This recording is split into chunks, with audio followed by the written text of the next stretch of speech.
All right, Holly, what do we have here? We have a Weiss, which is white in German, by Dominik. I love German wines. Typically, you know, the cooler climate wines tend to be a little higher in acidity, a little lower in alcohol because the grapes can't ripen quite as much. So not as much sugar, not as much alcohol. So you get these really nice, lovely, light acidic wines.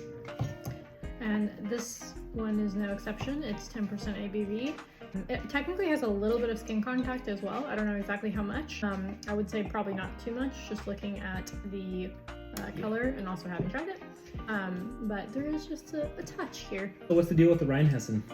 The Rheinhessen historically has been a region that is known for bulk German wine, similar to kind of the Languedoc in France.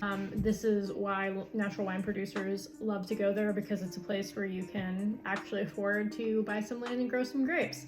And when you're making wines naturally there, they're also showing amazing expression without having to pay as much to be in some of the more expensive regions like the Rheingau.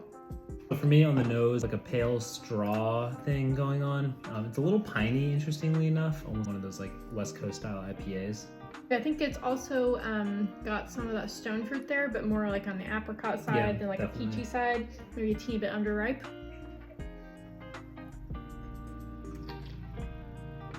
Definitely get a lot of that acidity coming through, for sure. Yeah, super acidic, and I do think that you can feel that touch of skin contact here, just from the texture. The texture of it's really nice. It's definitely bolder than it would be if it were no skin contact at all. A little bit of like underripe pineapple, maybe green apple in general.